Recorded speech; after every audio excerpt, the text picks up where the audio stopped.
on the show. Lovely to have you. Thank you so much for this opportunity. Honestly, I do feel honoured, and it's such a privilege to welcome you on the show. You are a totally innovative designer and influential designer, not only of today, but of the future as well, and an inspiration to all aspiring and young fashion designers. So I just wanted to start off the show by saying thank you for adding glamour to the world and for making people look and feel their best. And of course for being on the show. So welcome. Much kind words, and thank you very, very much. Well, you're all deserving. So I thought that I would start off by asking you to introduce yourself and the story behind the Kaushik Velendra fashion house. I am the creative director and founder of the brand Kaushik Velendra. The brand is a luxury human wear and power dressing house. It caters to all walks of life, menswear, women's wear, anyone who needs clothes, who wants to look good, we're there for them. I love that. I really like how you describe it as human wear. That's why I think that you're so influential and innovative. You're really designing for everybody and anybody who wants to look and feel their best. It's very true, yeah, because it's so needed in today's world. And I think that's often where people get it completely wrong. It's so stuck upon whether it's menswear or, women's wear or who. And, we live in a world today, we don't know what's going to happen tomorrow, to be honest. And you need to make clothes for everybody. You are described as a menswear fashion designer. So if I could just ask you, what did inspire you to go down that route first of all, before opening up your design wear to, being more inclusive to all genders? I think there was nothing in specific that drove me towards a menswear direction. I was the man, I could relate to things faster when it had to do with men's clothing, because I always experimented on myself. I kind of figured things out, way things work, feel. It was easier for me to understand the process initially. And eventually it became, clothes for everybody. It was always that from the beginning, to be honest, but I ventured into menswear through that whole understanding and phase in my life. So there was no particular inspiration. It's always been for people, for humans. That's always been me, and it's always going to be what the brand stands for. So I was just wondering if you could perhaps talk to us a little bit about your past experiences and explain the skills that you developed during your childhood and previous jobs that helped you become the designer that you are today. Sure. So for me, it was my entire life's experience. Like everything I had to do, I had to work a lot for survival. I had to do all kinds of jobs, some that were odd, some that I liked, but I made sure that everything I did was somewhere related to what I wanted to become and who I wanted to become. And also I was brought up from a country at that point of time where I did not have much access to libraries or books or much of the internet, where a lot of other people were able to learn from. So I had to adapt without wasting time with everything that was thrown at me. So when I had to do either mold candles for a living at some point of time, I learned the craft. I mastered the craft. I knew whatever I wanted to do it so well and so perfect, and that started bringing out the perfectionist side in me and my clothes, and also on the sculptural aspect. It has a great influence.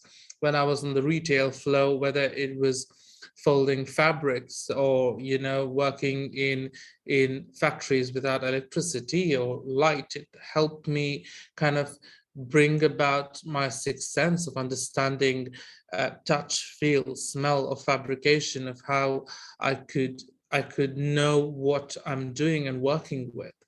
And working on like with Bollywood personalities, in sets, working for costume, working on retail, working with a lot of challenging people within all aspects of the industry, made me stronger in being able to communicate with people and being able to communicate what I want, understanding fits, understanding insecurities, needs of people.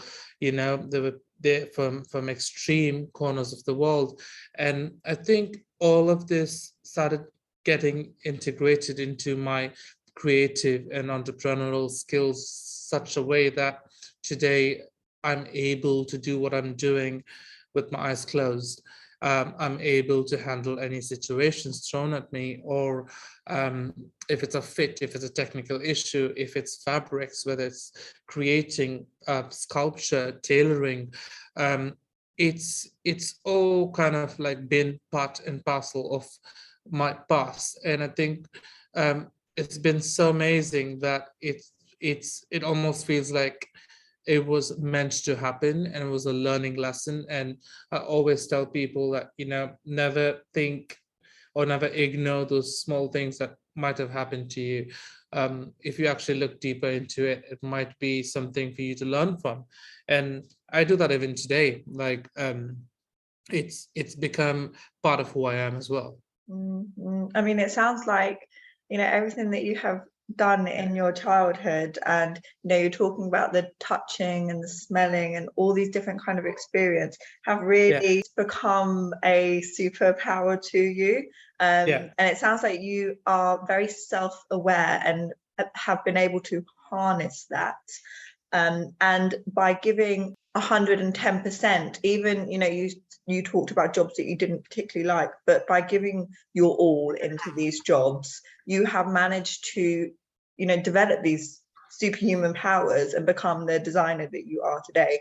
And I really do think that pays off. So your thirst for education is inspiring, I must say. It's one life, you gotta give it your best in everything, whether it's education, your dreams, your goals, your creativity. It's just you're in control of your life. It's like, if you don't use it to its maximum, it's your loss. So fast forward a little bit now to when you attended the very prestigious Central St. Martin's School. I was just wondering if you could tell us what your experience was like there. How did the institute really nurture your talent? Yeah, so St. Martin's, of course, no doubt, is one of the greatest institutes, and I'm so grateful and happy to have gotten that opportunity to be there and to learn from that school. Of course, CSM was a challenge for me, especially I was being an Indian student, or being a person who's coming from a side of the world that is not as open and is not as exposed to other things in life with creativity. It was a new challenge for me in all aspects, and I think it was in stages, to be honest, because it was a long term that I was with St. Martin. So initially my difficulties were different. It was more about finding someone to relate to, looking out for another Indian in the house, but there wasn't. So for me, it was more okay, I had to become my own kind of mentor, or I had to kind of like be able to understand a lot of culture which I didn't know about, or I didn't get to study about back in my country. So it was difficult to adapt, but then eventually, when you're determined and you're strong, you're here for a reason. You work over the odds and you become all right. So once that was done, the next one was, okay, so creatively, where do we fit in, right? So it was on every stage. Um, it was quite a challenge, but I managed to get through it all. And I think my most interesting was right from going in from the graduate diploma to the being the first Indian menswear student at the MA course, which was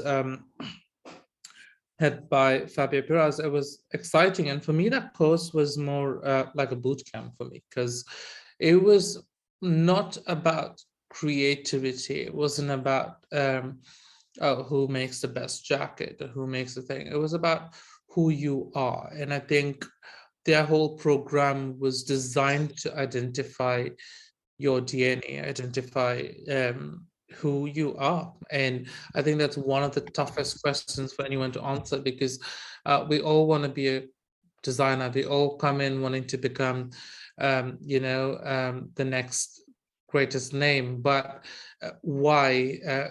Who are you? Who do you want to cater to? What do you bring to the table? And I think that course is specially designed for that. And also, as an individual, as an entrepreneur, it gives you an opportunity to become tough, gives you real world experiences, challenges for you to mentally, physically, creatively become resilient and thriving. And I think that's what Sanderson Martins, if you understand the course right, that's what it's meant for. Yeah. And that's what it did to me. Yeah, I think that it must be such a great uplifting experience. I mean, uplifting doesn't do it justice. I've used the incorrect word there. But I was listening to a podcast that you had recorded with, is it David Capo? And he was a teacher there, and he was talking about when new students come in and they are trying to be like fashion students, and he's like, no, tell me about yourself. I want to know the real you. And just by hearing that, I get the impression that real fashion designers come out of this school, and which is so important at this time. Fashion is for creativity, expression, and real individualism. And by not encouraging students to really show their true selves, I really just do feel it's adding to the fast fashion culture where there's just so much churning out of the same thing. So it was fantastic to hear that David and yourself talking about coming out of the school and really knowing who you are and being true to yourself. I just really do think that was fantastic. You come across a very positive person, and I'm just wondering if, I suppose, it's in your DNA, or it is something that you have developed along the way from, I know you said you didn't have a particular mentor, but is it something that you have picked up over time, or a combination of both? No, I think, I mean, I thought about this quite a bit, because a lot of people ask me like, well, which world are you from? Or like, why you like this? Why do you care so much? Or thing. But I think for me, I feel personally it's the Indian in me, to be honest, because it's almost like the care, the love you get when you go to India, when you walk on the streets, when you're sitting with an Indian family, they always feed you and take care of you, and I think it's kind of ingrown, and I've used that aspect of not say used, I've kind of nourished that aspect of India hospitality, and the way people need to be caring about each other and working along with each other. And I brought that into my life in every aspect, whether it's within my business plan, whether it's within my organization, my creative process, my recruiting process, through in everything you would find that. So even if you are making a deal with me on a project or anything, you would still see elements of it. I'm like this even with anyone, and I think it's very important for people to be this way, because fashion, when I first heard about it, or when I thought I knew about it, was all about a stereotype, was all about people being a particular way, or it was you need to be this way to be in fashion, you need to be that way to be in fashion. But no, it's just like any other job. Of course, it's not really true. It's way more complicated and competitive, but more or less it has it's a responsible job, you know. It's something that is needed in everyone's life. It makes a difference to people, you know, people, whether it's mental illnesses, whether it's anxiety, whether it's whatever, you know, a school uniform, you know, it represents something, you know, whether it's in war, whether it's in whoever, if it's a lawyer, you can't just wear whatever you want to and go to court, you know, you need to be dressed up. So for me, the importance of how much it means to people is the same as how much um, everything else means to people, right? There's no difference in it, and that's how I look at it. So that's kind of how I work around the whole thing. That's beautiful. Thank you very much for sharing that. So I'd like to talk I'd like to talk now about your collections. So I'll just briefly introduce them to our listeners who are not completely familiar. So you showcased your graduate collection during London Fashion Week in February 2019, after graduating from the MA Fashion Menswear program at Central St. Martin's. And the Kaushik Velendra label is regarded as having, and I quote, impactful clothing and whose trailblazing collections are reshaping modern menswear. Now, I am very interested in having your highly regarded opinion on what you consider is missing or absent from menswear of today and what you are reshaping it into. To make sense of this question, like for me, there's nothing missing. There's never anything missing in menswear, womenswear. There's always enough creativity, and different perspectives of what people think is the future. Oh, there's always that going on. So speaking about me and my vision towards this whole thing was, again, it comes down to, I've come across so many people who wear clothes, men who wear clothes, but always have complaints about them, saying, "Oh, my shoulders are probably not broad enough. My waist is not good enough. My calves are not great enough." They always had something where I don't like the way this fits, this feels. There was, I need to lose some weight, or I need to go to the gym. And so this thing where this whole insecurity elements within people kind of got to me in terms of creatively, where I thought, you know, how about I start creating clothes, not based on inspirations of past, or a photograph, or a mood, or seasons. I wanted to start creating clothes for the future based on people and their needs, right? So this became my area of like research, my area of work. Not that I don't respect past, but because everyone else does that and they're doing that. And so for me, it was more about, I wanted to focus on one thing, was future. And all right, how could I change a classic jacket for the next 10 years? How could I make someone wear a garment or a suit that doesn't crease forever? How do I solve, say, problems or such as pocket bulges, or, you know, things like that, where, you know, men have a habit of putting everything into their pockets. I want to create a garment that no matter what you throw into your pockets, it doesn't show. You know, create pieces that people don't have to come for fittings for. So there was always this whole world of like, you know, we need to do, when you make a suit, you have hundreds of fittings to go to, or exaggerated number, but you do have a couple of fittings to go to.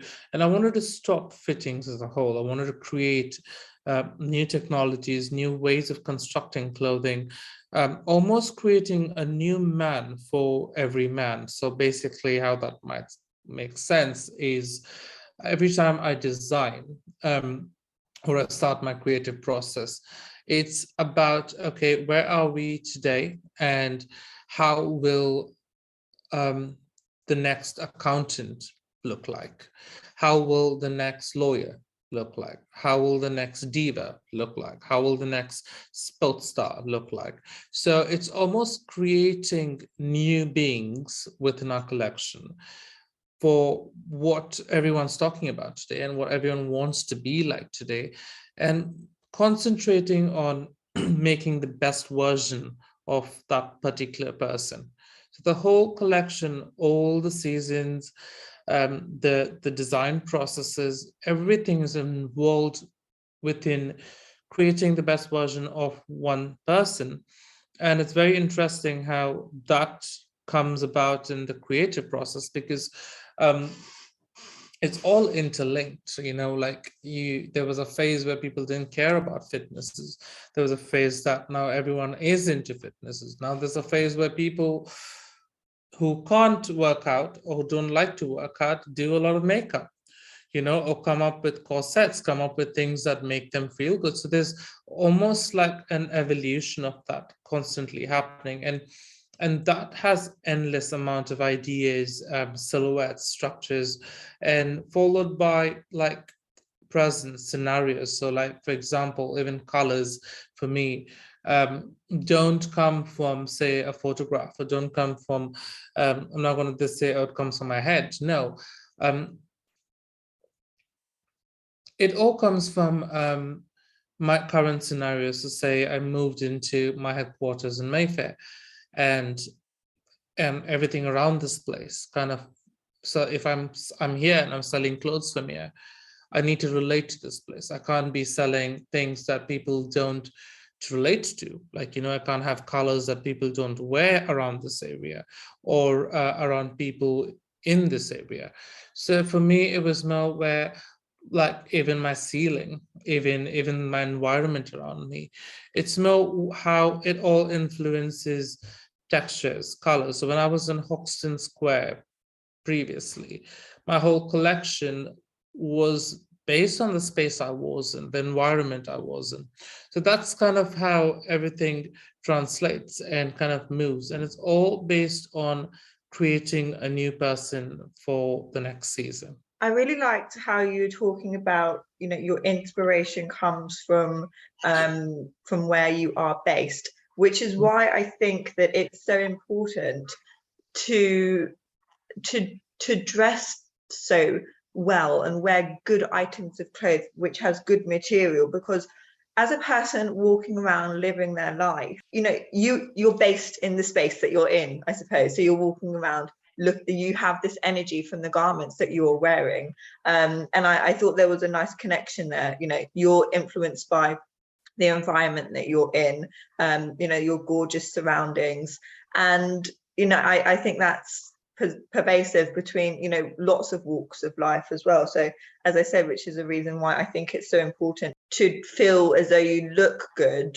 in order to feel good. And I must come and try on one of those jackets that have got never ending pockets, because I'm so fed up with taking a bag out all the time. Just a couple of items. No, because it should, it's meant for that. So, and it would work for you instantly, because it might look menswear, but it works for women as well. Oh, I love that oversized look. And you were talking as well about different professions, and in a few years I'll be starting at a law firm where I'll be a lawyer.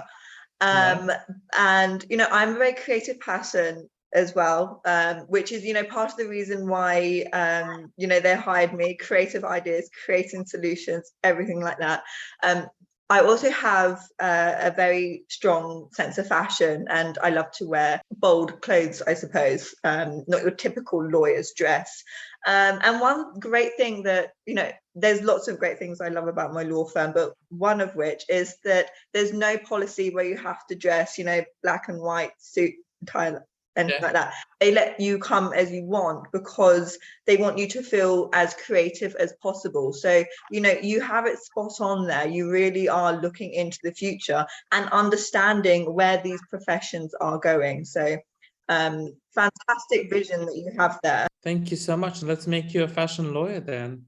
Let's get you to becoming the most fashionable lawyer. I've always wanted someone to come and say that. We do have some very interesting lawyers who want to dress up and kind of need the white shirt to make them win a case. I have no idea how that works, but it basically does work. So it's more that they want to be able to have what everyone else is wearing, but just elevated in a way. So it's interesting. It's an energy. It's a conversation. It's work, and it works for them. And I'm able to deliver that, and they're able to connect with us because we focus on that element. So it's yeah, I agree with you. And you got it spot on with that too. So yeah. So the DNA collection has been described again, and I quote, power dressing for the people and tailoring for the future. I just would love for you to explain in your own words what power dressing really means to you, and should a person strive to dress powerfully for every occasion? For me, power dressing means nothing but being the best version of yourself, right? So, and I think this is important for people to be at all times. It's you.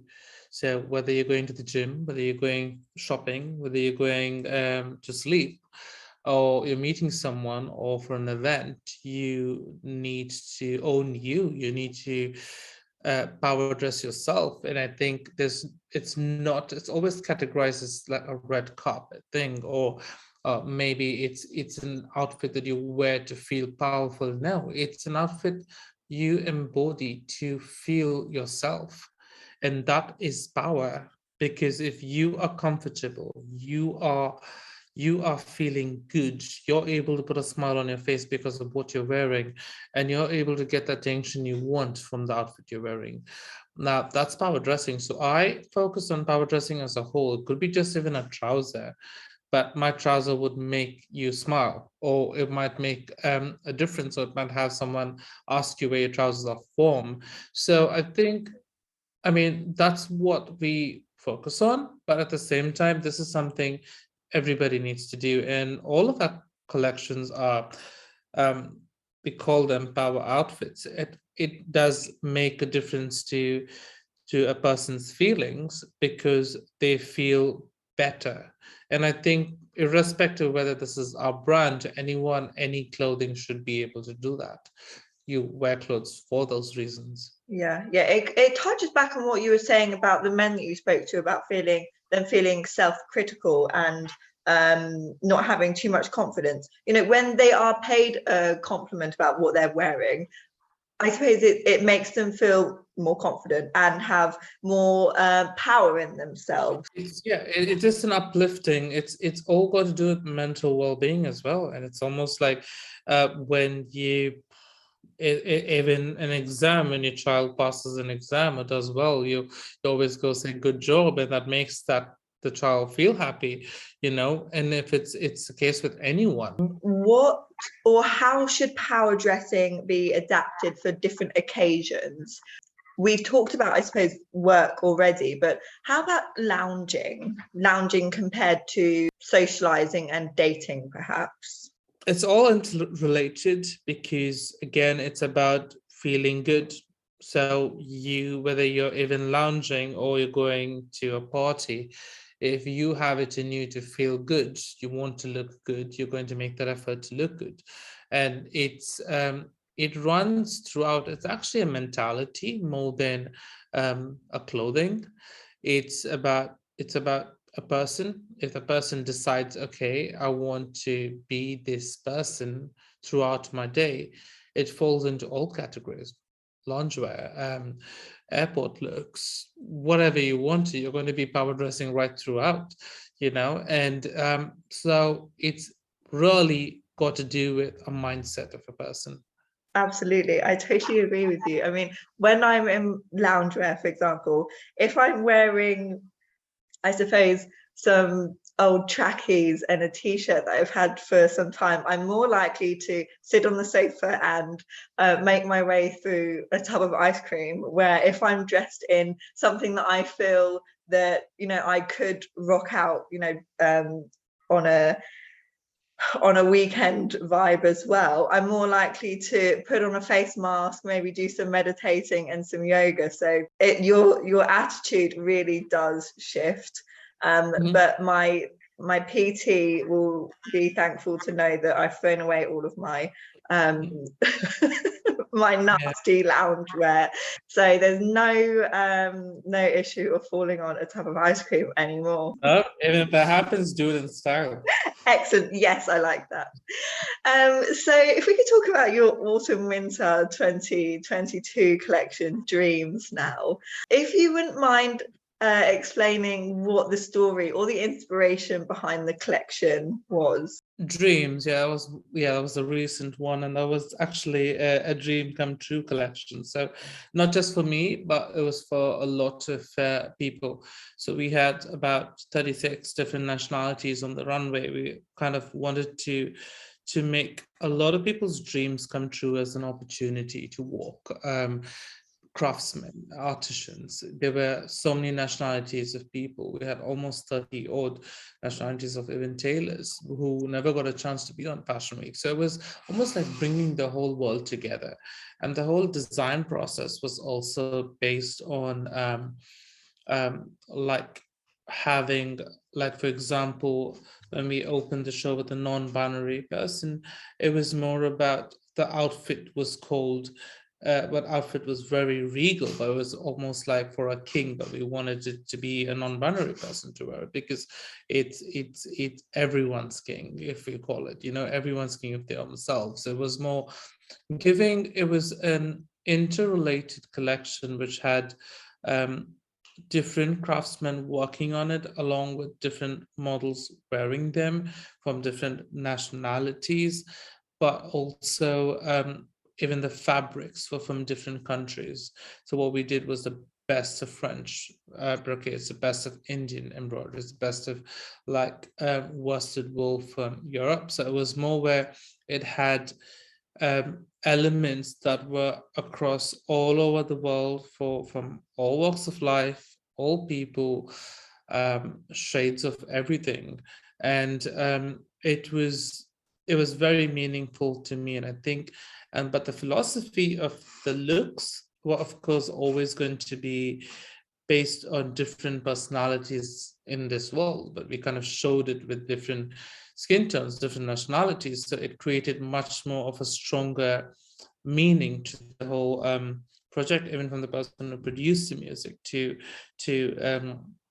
the set, to everything was very thought about in a way that this is how we need to be for the future. I mean, I must say, I've watched the show on, I think it was the London Fashion Week website, and it really does show how much attention to detail has gone into every single outfit. It's positively head turning, and what I really liked about it is that, again, as we've talked about, it is very powerful, but it's also very calming and peaceful.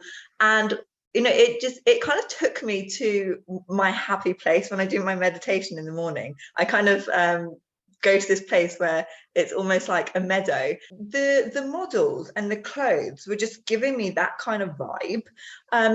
So yeah, although it is very regal and powerful, I did get that calming feel from it as well. Another thing that I thought was that it does give off a very masculine feel, but with a feminine undertone as well. Now, I don't know if undertone is the right word, but I suppose that's come from my hairdressing past, where I talk about, the thing that is there, but it's not just not, I suppose, as strong as the first. I agree with what you're saying, and it does have that, but it's again a perception. For example, if I switched all those clothes around with a different set of models, say if they were like a different whole casting, it could be completely masculine, could be completely feminine. The clothes had that adaptability to all kind of body types, to all kind of color, to all kind of like height, so people or different types of muscles. It kind of worked for everybody, right? So you could feel anything. A lot of people would tell me they felt a sense of masculinity that was strong. They felt a very stronger sense of femininity. Some people felt it was a mix of both, but also some people said, is it gender fluid? No, it was based on making clothes for a human being to begin with, and it led to an open interpretation for people. So so you could be sitting back at home and being like, okay, I could, you know what, I could actually wear those trousers. It's not too much for me. Maybe I should try them out. And you'll be surprised. And I think that's how it's worked even for ourselves, the most unexpected people to be experimenting these clothes, thinking, oh my God, it might be too fashion, but when they actually wear it and this like, it just works for me. And I think that was the core thing behind the core principle behind the collection. We wanted it to be accessible clothes for all kinds of people in a way. I mean, and that it's always a challenge when you do something like that, because it can either be pretentious, or it can come across in a way that, okay, this is how we wanted it to look. No, it was more where even that day we were shuffling models around, because it would change the whole look when it goes from one person to another person, and the whole thing transforms. And you'll be surprised, and the same clothes when we came back into the studio work for women like magic. It's just like it just fits onto them and kind of makes them get different perceptions of themselves as well. So it's that's kind of what these clothes are about. It's absolutely amazing what you've done. I must say that. And before I move on to the next question, I have to say that love the first beige suit that came out on the catwalk. I think it was look 7. It's a very nice suit. Absolutely love the cut. Oh, thank you. And that's a special person who walked that show as well. I think it was again a non-binary model as well, and it's a classic suit, but that's meant for a businessman, like a fashionable businessman, who wants to wear a suit that's simple, classic, but it does the job. It's absolutely show-stopping, I think. So you have said that your collections are not just season-based, but rather created to make each person become the best version of themselves. Now, how do you harness this approach to fashion and transfer it into tangible, renowned collections? Yeah, so it sounds philosophical, but it's very technical. Okay. So a lot of people think it's or presume it to be, like a collection that this comes together based on how people look or feel. But no, everything is very, very technical. It's a lot of engineering into the clothing. It's a lot of posture corrections. It's a lot of muscle understanding. It's a lot of proportion understanding. So it's kind of why it transforms from one person to another person to another person, no matter what their size is, or what their height is, or what their body type is. It works for everybody. So it's very technical, and it's a world of its own. It looks tailored, but it's not really tailored. It's influences from all kinds of areas, whether it's we use heat reactive technology on some of the clothing, we have wrinkle resistance completely with all our suits. It's more magnetized zips to a lot of different and new experimentations within tailoring. This together, every time we try new things out, we come up with new structures, new silhouettes, and new fabrications that change the whole look of these pieces, and they keep evolving, and it's a constant area of creativity. In fact, we've not been able to express as much, which we're trying to save for other collections to come. So it's more step by step. But that's kind of how it goes. So it's always led technically. So insecurities are translated into technicalities. And I think that's what I master at, and that's what I do, spend most of my time on.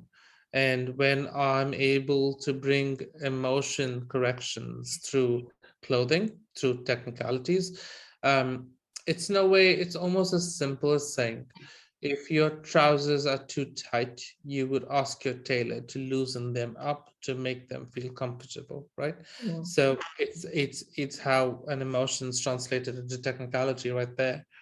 In similar ways, so if you want a product that shows your biceps out, no matter whether you worked it out or not, it's more about how do we make that happen? How do we create a product that enhances your arms, enhances your shoulders, or your biceps, or any part of your body that you want to? And it's similar to that analogy. I think it's very impressive how you capture all of that and tie it all together. So what is your top priority and I suppose consideration when creating couture designs for red carpet events or dressing celebrities? It comes down to, very importantly, finding out who they want to be for the night, or for the event, or for the particular occasion. That's the most important. If they want to be a rock star, they want to be a very soft, gentle, elegant person. They want to be a diva, or they want to be this symbol of power. It comes down to an individual, what they want to feel like, and we deliver that. We make that the base of everything, and then go from there. Nice, so they really feel comfortable the whole time. Yeah, and it's important wearing something for those reasons. You don't want to go up on stage wearing something that doesn't represent you, right? And I think that's the first point that you have to look into. Mm-hmm. Does the same go for the ready-to-wear collection? Not really. So for me, there's no difference between my couture and my ready-to-wear. It's kind of all interlinked, and it's because I've made my couture ready-to-wear. So you could take my couture pieces and it could fit for everybody. So what I've done is I've merged the two worlds together. So when it comes to ready-to-wear, it's more, of course, there are certain elements where we break down more usability factors for a lot of people. For example, we have a whole range for just airport looks, for people who we know who need outfits when they get off a flight. They want a jacket to look well, but they don't have a place to keep it. They want to crush it into their bag. It's more, we needed to redesign something that's possible to do that you take your jacket off, throw it into your purse and go out, throw it into your bag and go out, and you're ready to pick it back up, wear it again, and it's back to your flight. So started working on products like that, but again, it's very got to do with usability, necessity, requirements for people. So the ready to wear has a little bit more essentials in a way, but really needed essentials that people are looking for. Yeah, it does sound like there's lots of functionality in there, combined with absolutely killer looks. So moving now into the business of fashion, I suppose, part of the podcast. Yeah. What, in your opinion, should young designers know before launching a fashion label? I suppose if you could talk us through some of the logistics of launching a fashion I think label. to begin with, they need to definitely ask themselves twice whether are they sure they really want to do this. Like, are you like a 100% sure? Because um you can just start a brand, make clothes, sell them, but what you're doing this for, like, if you need to be putting in your 100% into this vision that you have.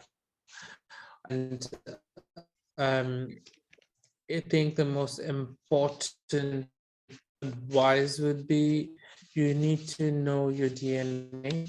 You need to know who you are as a product, what you're to red carpet dressing, to whatever you feel like as and when the market demands, and as and when things sell. It's more for you to have a core DNA that's going to last forever. The minute you identify that, everything else falls into place, because um, yeah, there's a lot of things involved. It's building your plan, your infrastructure, but those are all on the later stages. But I think the most difficult and the most important thing is really finding out your product's DNA, that it needs to be a product that nobody else has in this world. And if you're able to crack that, then the world is yours. Excellent. Yeah. Excellent. So I mentioned that you graduated and showed your graduation collection in 2019, and it's safe to say that the world has been through some pretty strange times, in the past 2 to 3 years. This has created some sort of havoc on supply chains in every industry. So I was wondering if you have experienced any supply chain issues and how you have or are overcoming the challenges. Yeah, so supply chains, not really, because we had everything in-house. Everything was pre-ordered. We work very, very sustainably in our whole approach towards the business and in all aspects. So but with supply chains, we didn't have much of a difficulty, but what we did face a large amount of the difficulty was with footfalls, because we were a brand that you needed to experience. Now, how do you do that when you're not physically around? Was impossible when half the world was closed for the whole world was closed for pandemics, and then this whole war that started up. That there's so many things that kept on coming. So I think one of our biggest challenges were, all right, so how do we make people comfortable to step out, to come in here, because it was key for our business to be able to interact with our customers live and for them to wear the products, because if not, it didn't make sense. So that was the most difficult, but we came out of it and we're back on track, hopefully very, very soon as well, and more. So yeah. Excellent. That's good to know. I mean, I did a little bit of research, not into fashion, but previously on a project that I was working on to do with how beauty and cosmetics was affected by the pandemic. And when everybody did go into lockdown, yes, online sales did increase, but when people could return to the shops, people returned to purchasing their beauty products in person, because it's that whole kind of experience, I suppose, and really understanding and knowing what you're buying. That being said, it is important for these brands to have an online presence, because people, in the world that we live in today with all the digital marketing, it is important for people to be able to discover your brand. So where I was going with that is, I think that you have a nice balance there, because you do have a fantastic website, very easy to use. You can really understand, and I feel like who the brand is, but you also have a gorgeous store. So I think that you are definitely we'll have to learn that through the process, because we didn't we had to revamp everything, because we had to adapt quickly to this fast, unpredicted world we live in. So we had to change, we had to be able to adapt our websites accordingly, our stores accordingly, our services accordingly. So yeah, that was quite a challenge, but I think we all learn from everything that's going on right now. Yeah. I think that getting the website right is so important, but actually a very tough thing to do. And I always do like to ask entrepreneurs and CEOs about setting up their website, because it is difficult, and you not only need to really understand the back end of it, but really understand the user's experience as well. It's a difficult thing. So I do always think that young entrepreneurs should have an understanding of digital marketing and just be aware that it is something that needs to be done. No, it's true, and I feel the best way to experiment that is by yourself. Because if you had to shop something, say for £1,000 and above or lesser, put yourself in the position, you go into a website, you instantly know the website you like and the website you don't, and why do you like that website and why you don't like the other website. When you analyze that, you instantly have all the answers in front of you, whether this was faster to use, this was faster to open, to browse, more collections, more zoomed in versions, maybe not, was it easy to shop, you got subscriptions. There's so much you learn when you check it out yourself and you put yourself in the test and be like, open 10 different websites of the top brands in the world, and you would see that everyone has a part of something that's better than the other.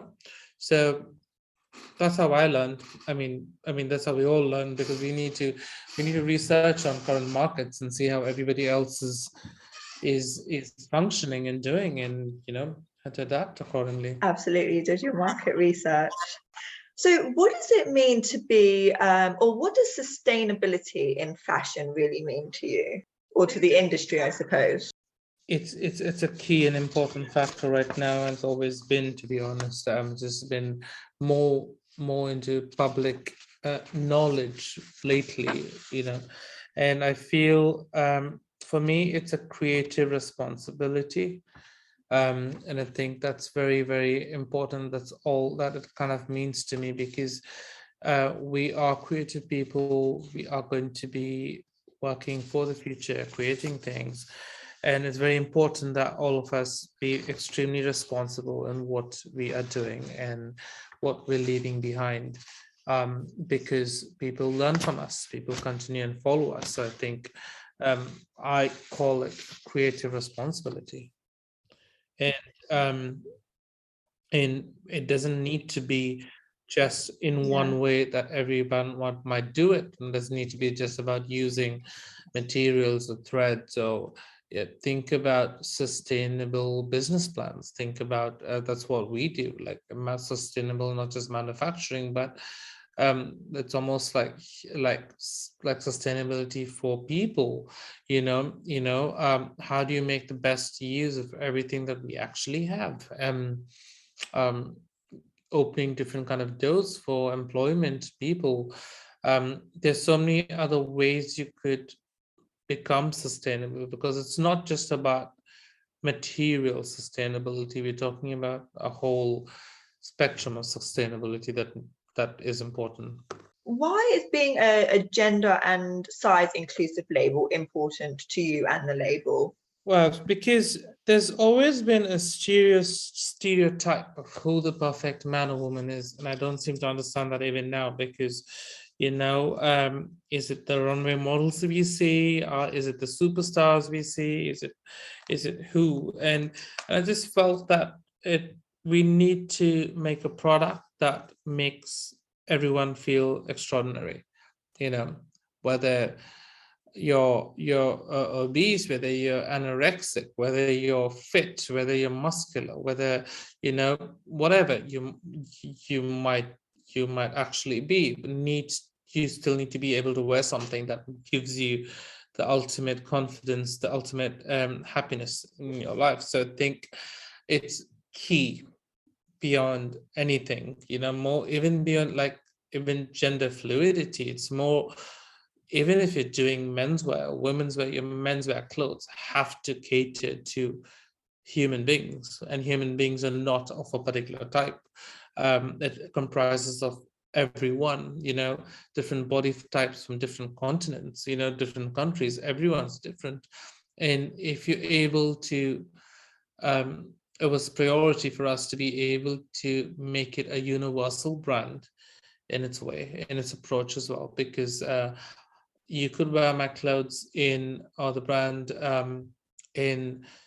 in America, you could wear it in UAE, you can wear it in India, you can wear it in UK, you can wear it anywhere in the world, and that's very important. And hopefully a lot of younger brands and upcoming and future designers do that, because it makes a huge difference. It makes people happy. Like, how would you not make clothes that, like, only meant to be seen in a hanger, or meant for a particular body type? So that's where size and a diversity and inclusivity of sizing, that's very important, because you need to make it for everybody. I mean, tell me if I'm completely off here, but your collections, you're talking about you can wear it in different continents, countries.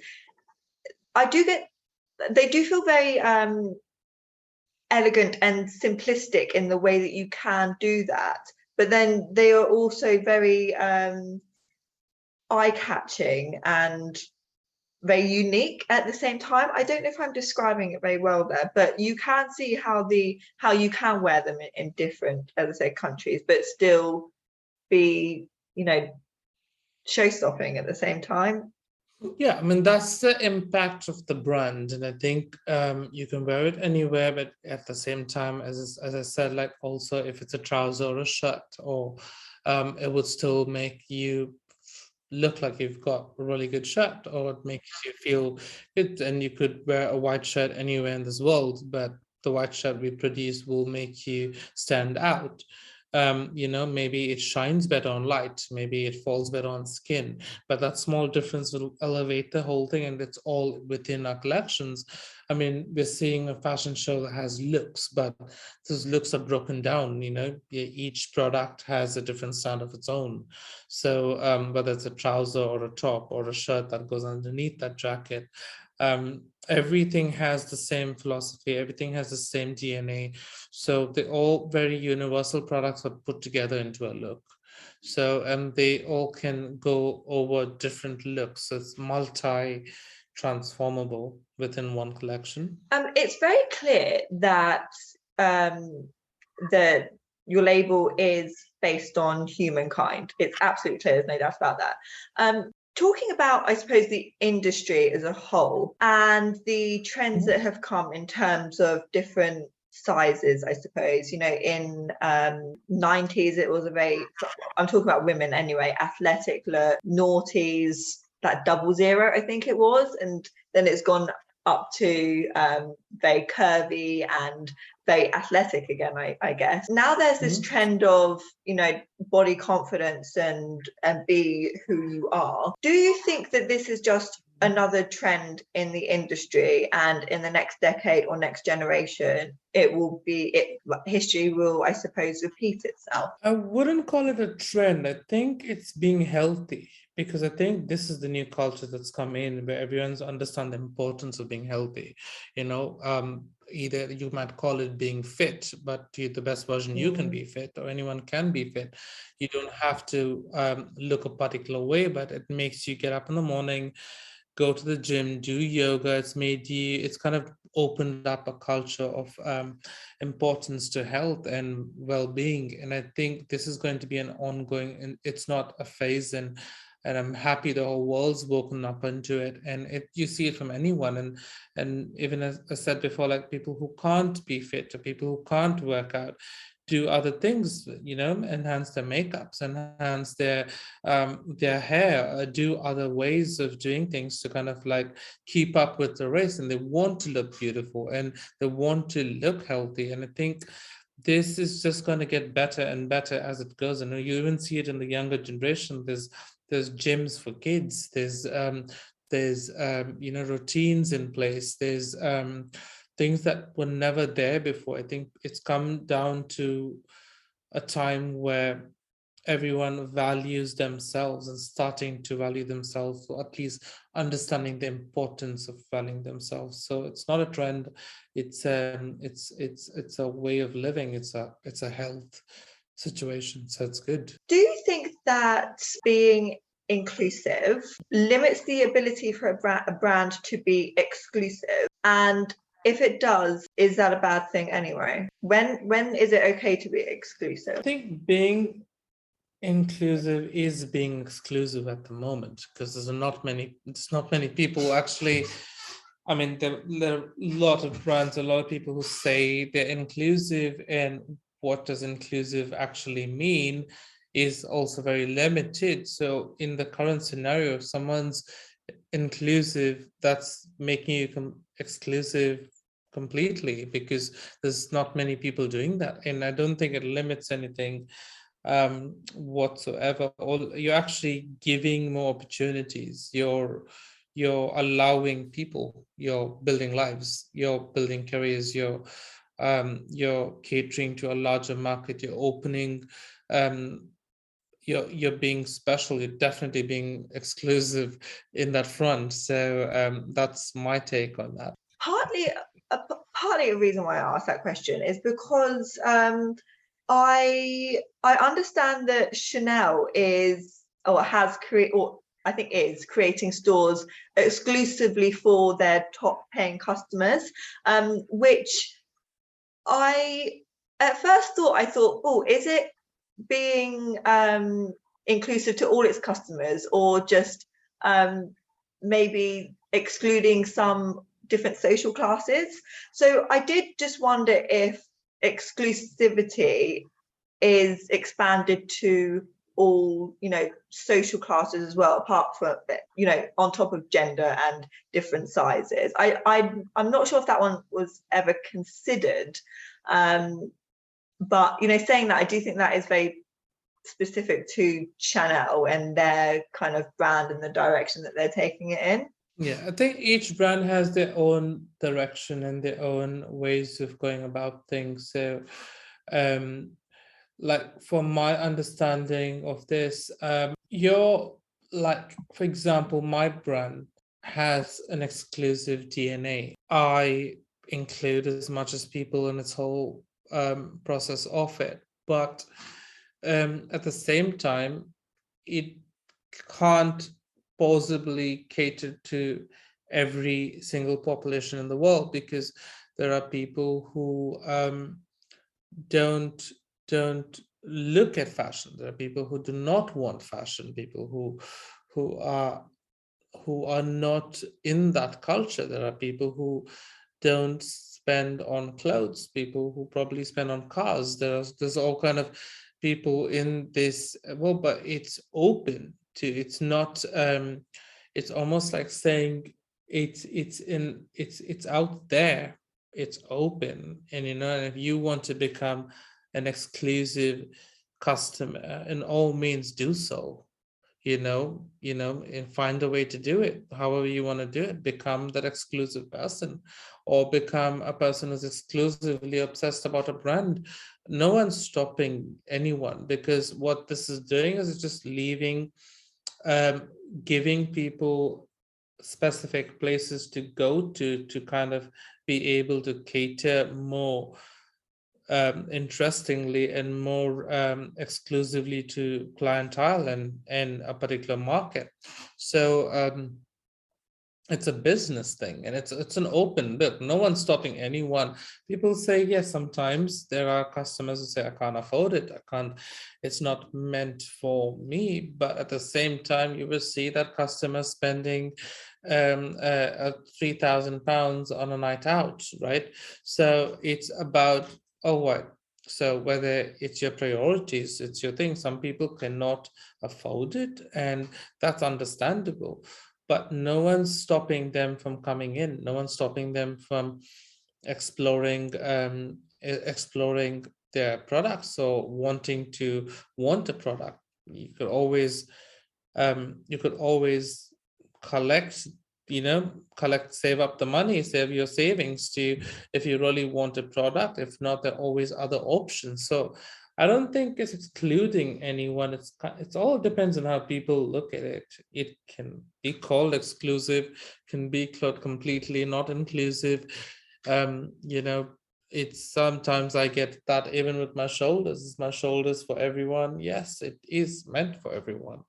But there are some people who already have extraordinary broad shoulders who don't want shoulders, but I can't do anything about it. So we have garments without shoulders for them, Partly a reason why I started this podcast was to get the message across that just because somebody may label something as luxury doesn't mean that a luxury is not an essential to another person, and it's just people different perceptions on things. So, for an example, somebody may think that it's a luxury if I, have a massage once or twice a week, but that may be essential to me. And I'm a firm believer in not, I suppose letting people spend your money and telling you what is a luxury and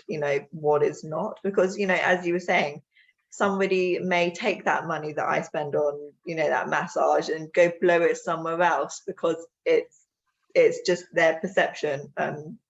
So yeah, I really do agree with what you're saying there. So should fashion designers ever consider what their competitors are doing? Never. Never, ever. Because if you want to get successful and you're going to be worried about what your neighbors are doing, it's never going to get you anywhere. As long as you know who you are, what you're wanting to do, of course, be aware of current scenario situations with brands and and be respectful of other people and other creatives' work, but just worry only about yourself and focus on your goals and your vision. Never look either way, because you stay focused, you get where you need to. Thank you very much for sending that message. So if we could talk now about the future of fashion, what is the future of the luxury fashion industry? Luxury always existed. It always exists, and it will always continue to exist. It's been throughout generations. It's always been there. And it's always going to be a market that's going to sustain itself, because it is its nature. People want luxury. People, as you yourself said, something luxurious to you might be something essential for another person. So with the venture of new countries, new economies opening up, it's only going to get bigger and more exciting because there's new markets opening up. Within Asia, India, there's so much to look forward for that hone craftsmanship and luxury to themselves. So there is a bright future now that people are coming back into stores, more stores opening, more public information, more knowledge, more education. Everything's changing, so it's only going to enhance the luxury market, especially with new ventures. Absolutely. How would you like the luxury fashion industry or the Kaushik Velendra label to transpire into the metaverse? It's never been an area that we focused entirely on, but it's something that's going to just adapt with the market as a whole, because we again need physical presence to a lot of our products, right? And that's the core, and we are based on sustaining craftsmanship and working towards empowering craftsmen. So the physical presence, the more intellectual, live, organic process of growing and buying and selling is always going to be present. So we are going to be evolving hand in hand with the digital side of the world, and the physical. So it's always going to be a smooth balance, and we're not going to shift completely into one side or either side. I mean, it's essential because that is a market that's booming, and and we need to this transition into both, and that's what we're doing. I do think it is very interesting, and it will be interesting to see develop. I imagine that NFTs will be very much a part of the world, and people will get an NFT or something like that when they make an in-store physical purchase, and they'll be able to wear their clothes but also have that NFT to wear, you know, in the metaverse. I do think it is interesting. It's very futuristic, but the pace that things are moving in this day and age, I do think that we will be around to see it. To be honest, we need to worry more about what's happening tomorrow, literally, because you know, let's start with there, because that that kind of tells you what your market's going to be. That's going to be that's going to tell you the direction of where the world's going to move. And now we have another pandemic, the whole thing changes. We have another something coming up, and then it's done. So it really depends on how we just come out of something incredibly challenging, and now there's this whole metaverse side of the world that's just evolved. So tomorrow we don't know what's coming and what's going to come after that. So got this. Yeah. So true. It is important to, you know, live in the moment and look forward to tomorrow. It's the lawyer in me coming out trying to predict the future, mitigate all kind of risk. Yeah. Hence why I need a massage every 2 weeks, if not sooner. Maybe all do. Like if I don't do it, I don't have circulation in my body. I'm happy that it's a health thing. So I need to do it. So I'm just like, oh, thank you, Lord. Like literally, because it's yeah, it's an essential. It is an essential. It is an essential. So I suppose it's only right now that we move into the well-being section of the podcast. So I mean, it goes without saying that you agree that looking your best, and when you don't deny yourself of your favorite luxury / essentials, you feel good, and in turn perform better in your personal and professional life. How, in your opinion, do you think busy professionals can ensure that they have a work-life balance to ensure that they have time to look and feel their best? Well, it's always a tricky question. I mean, how do you do it? Yeah, I mix everything together. So I think I'll live my life like a movie every day, which means that I just do everything every time. So for me, I built my own world of things that I like to do within the place I work. So it's more where it's got everything I need, whether if I'm in fitness or I've made that part of my work in its way. I have, if I need a separation, I have another space to go to, or, you know, if I need to be creative, because especially for someone like me who is the brand, who is the visionary, who's also the CEO, I do have, yes, a lot going on. And at the same time, I don't want to leave this space as much as people want that distance. But I've also realized that I think the road to success, especially, is you can't have it all. You need to be able to balance your life and focus on the one thing you want, and then make whatever possible. You know, most successful people get onto the top, and then kind of like allow space for their life, for personal things to fall into place. But it depends person to person. But I strongly believe that everyone need to give in your full if you need to achieve something. But if you need to balance your life, work around it, around your work life as well, because it is sometimes a key to difficult situations, because there's only 24 hours in a day. You know, so when I said live a life like a movie, it's just like make it every day is a new day, your drama, your place, your work, your life.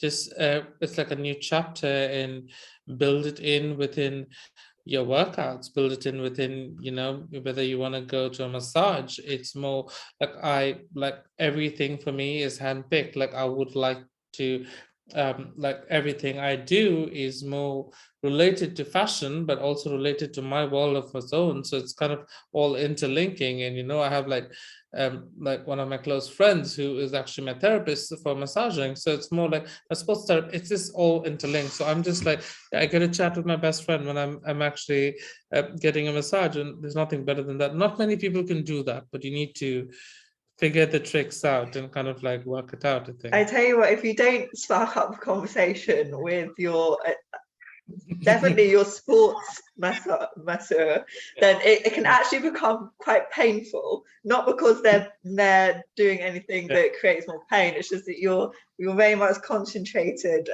or concentrating on the pain. But just talking about how you live your life, like your movie. It sounds to me like you are creating your own reality, and that you are creating the life that you want to live. It reminded me of when I was younger, and knowing what I wanted to become when I was older, because I've had very powerful women around me who have got killer careers, fit, healthy. My mum as well, always eaten organically. What I perceive as just a very put together person and people. So I make choices now to do those things. I'm not going to hold off, live that life when, I'm older, when this happens, when that happens. I'm going to make it my reality now. And that's what sometimes I see from other people. They hold things off until something else falls into place, until they get this job, that job. And life is just too short to not make the reality that you want to live in now. So by hearing your story and how you go about your day is very warming to me. I like it and feel very uplifted when I hear and see people going after their dreams and making it a reality. Thank you. And I think I'm glad you feel that way, and you heard me out in the right way, because it's important, and it's not just on happy times, it's every time. Even if I'm sad, I make it beautiful. Yeah. So it's more do it in every way, every day. So it works. So it's more getting everyone to follow that, and never know. When you say that even when you're sad, you make it beautiful, how do you do this? Because everybody wakes up, on the wrong side of the bed sometimes and feeling down. How could you advise people to turn that around? It's important, because I learned this, because especially with you have people had a lot of challenges. Even with the pandemic, it was not normal. And I think for me, because I was creatively driven to everything, and so even if I was sad, I would want to sit in a set. So I started to create sets like if it's my corner room, if it's a sad space, I would probably turn it into a place that makes me look like, if someone photographed me while I was crying or when I was sitting by myself, would look like a picture from a movie. So it's more where that kind of made me live in a moment. So this decided, all right, so this is just a phase, and I'm just going to enjoy it. I'm going to vent it out, and I'll be back the next minute. I mean, I'm human after all. So it's more where I just did it creatively, and I think it works. Like even it's almost like people go to a gym when they get frustrated. Sometimes they want to vent out, or they go for a run. Now I do the same, but I just do it in a more fashionable way, Yeah. which probably I would dress up to go to the gym, or I would go to a gym that looks fashionably cool, or choose a corner that has, just in case I want to take a photo, I have a picture that is incredible, and it looks like a memory, and it's kind of it kind of does the job. So it helps, because sometimes things spark in these down moments in your life, where that is kind of gives you an answer to something that you're looking for, or or for your future. So I embrace my life that way. It's kind of, it helps me. And I also know it does help a lot of people who actually don't realize they're doing that. A lot of people, in general, shouldn't keep saying a lot of people, but in general, have a human tendency to um, forget about the accomplishments, forget about where they are at the moment, not look at their surroundings, not realize that for someone looking at you from the outside world, you are still living a dream. You are still something they can't not accomplish, or they're trying to accomplish, or they're trying to be. So if you look at yourself as an everyday inspiration, maybe to not your neighbor, maybe not to your other competitors, but maybe some person who doesn't even get food to eat in another country. Like, I live myself that way, so I'm always grateful to those things. And I think it's reality. I might sometimes not be the best here, but I might be the best according to someone else. So we're coming to the end of the interview now. So I have one last question for you, and that is, what is your must-have luxury self-care treatment or product? I think I think it's I have two. I have to say two. It's my bed and my gym. It is the most important thing for me. For me, if I don't have those two, a comfortable bed to put me to sleep for all the work I've done for the day, where I just collapse into it, is very important. Because I realize that's your resting pad. And that's always the first thing I look into. For me, that's so important, to sleep, to give yourself some rest and peace, which not many people do. It's always a thing. And then workout, the gym, I think, gym equipment or gym, just to be in there and to be able to, even if it's a stretch, even if it's cardio, whatever, it's my thing.